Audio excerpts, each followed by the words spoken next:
Good morning, everybody. How is everybody today? I am Donald Clark. I am one of the acupuncturists here at CUI Healing Arts, CUI Fertility. It's good to be back.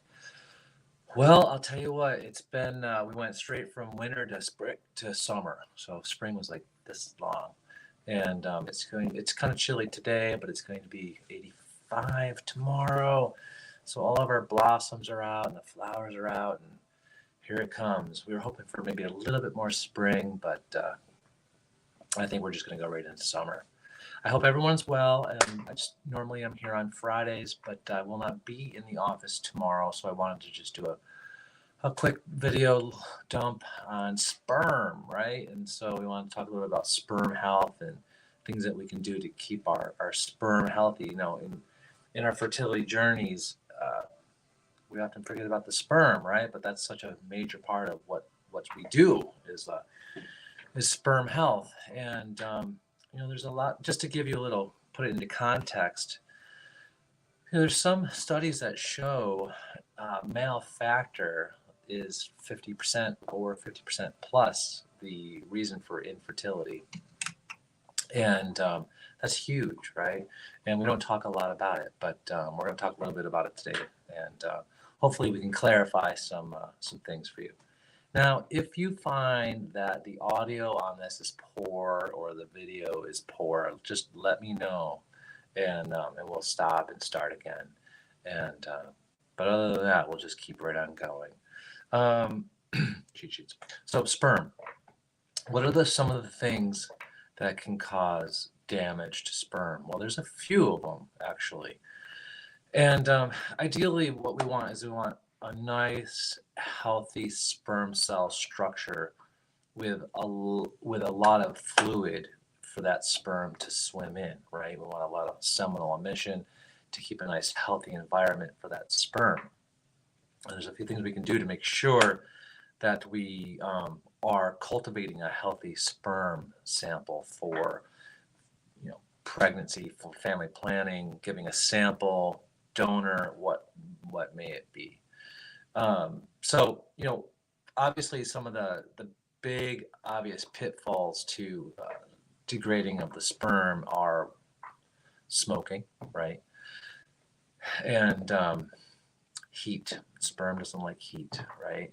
And so you want to keep it cool. You've heard it time and time again. If you want to keep the sperm cell structure happy and healthy, you don't wear tighty whities, right? You wear nice, loose boxer briefs. That's going to keep everything, the temperatures down in that area, and it's going to help sperm health, right? Smoking,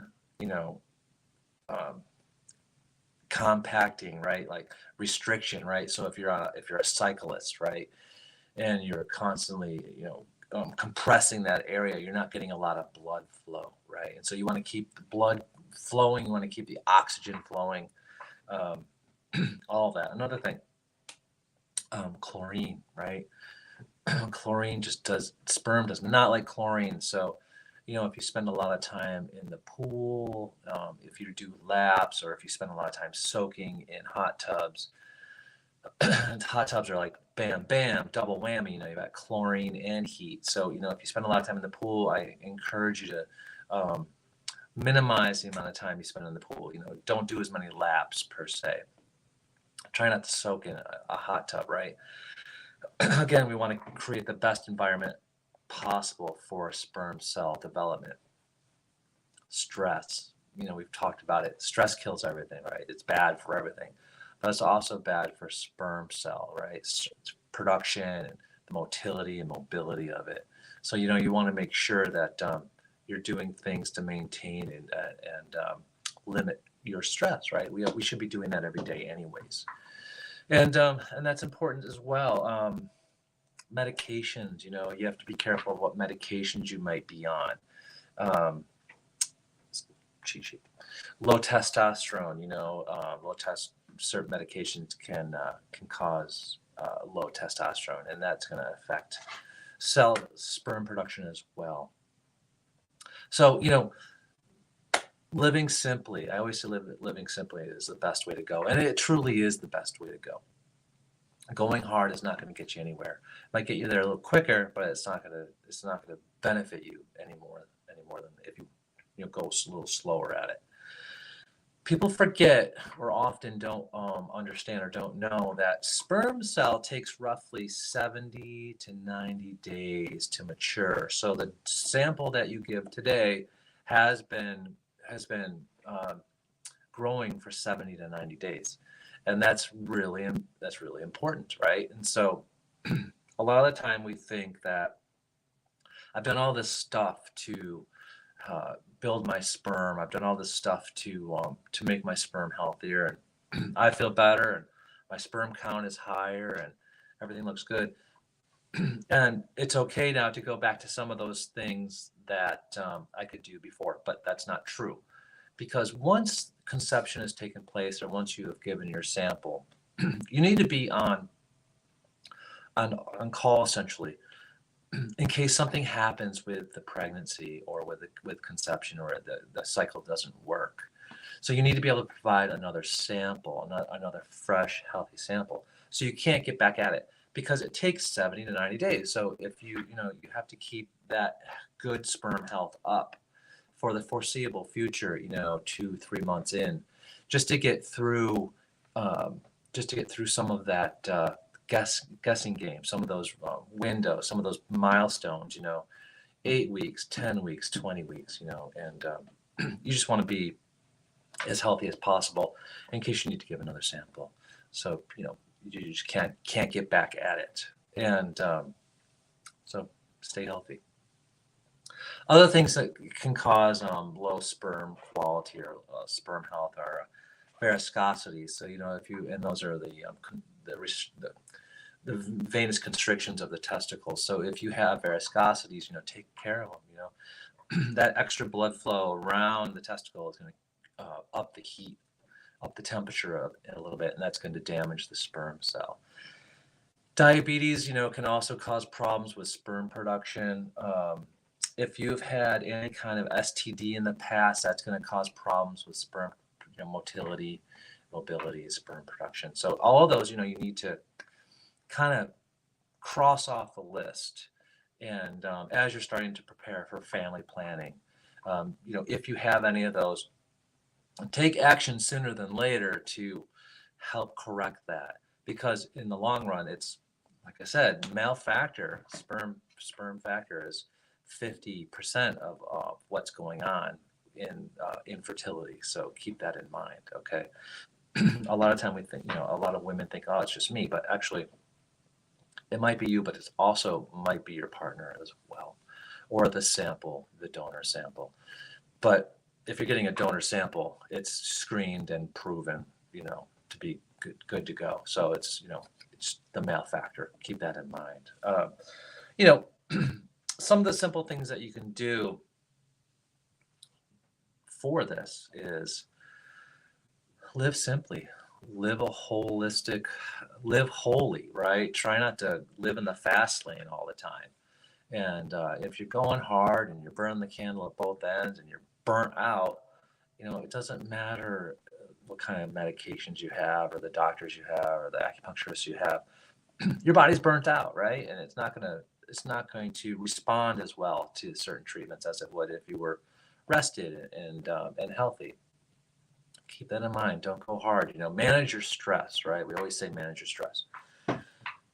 Acupuncture is so good at taking someone to the deepest levels of relaxation that you may have ever experienced. It's a very deep, earthy experience. I don't know how else to explain it other than it's a very heavy, earthy sensation, and it's a relaxation like no other. It's very deep, and it stays with you for several days afterwards. And then obviously, the more you get it, the more you're in it, and the more it becomes your reality. If you get it once or twice, you're going to feel the effects of it, and you're going to get really relaxed, and you're going to feel a lot better. But if you get it on a regular basis, you become it, and it becomes you. You become very relaxed, very peaceful, very balanced.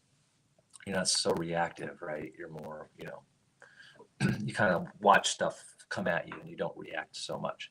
So acupuncture is going to help a great deal in decreasing your stress, increasing the flow of blood and oxygen, and that's only going to help sperm production. um, Zinc, right? Zinc has been proven to help with sperm cell structure. So I encourage men to take a zinc supplement, or at least take a multivitamin that has zinc in it, or even maybe take a multivitamin with a little extra zinc, and that's going to make a huge difference. But remember, you got to take it for 70 to 90 days. It's not something you take a couple times and boom, my sperm cell is ready to roll. So you have to take it for a little while. So go get a bottle or so, and um, and that'll help with sperm structure a lot. So diet, right? So stay away from all those empty calories, the stuff that makes you bloated and not healthy, right?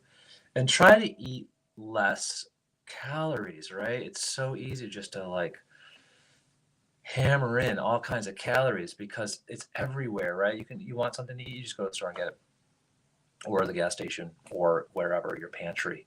And you want, pre-made food, go to Wegmans. They have aisles and aisles of pre-made food. So it's really, really easy to get food into consuming it.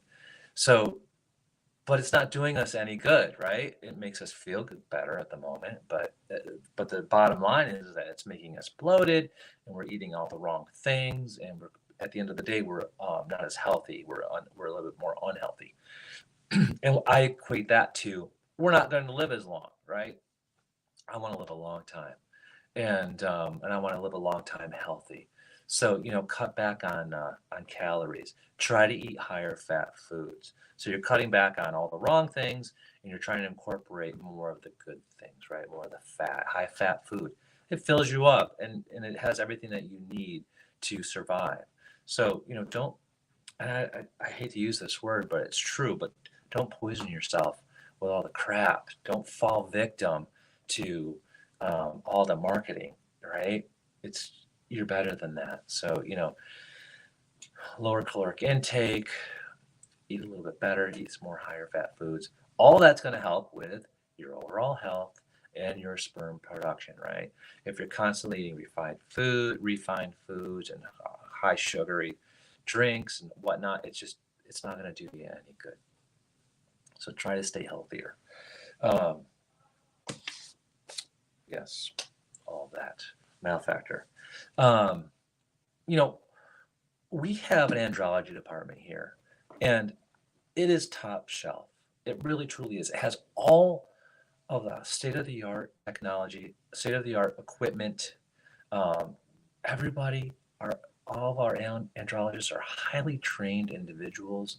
They all have highly trained backgrounds. So these are some of the best people in the world at our office here.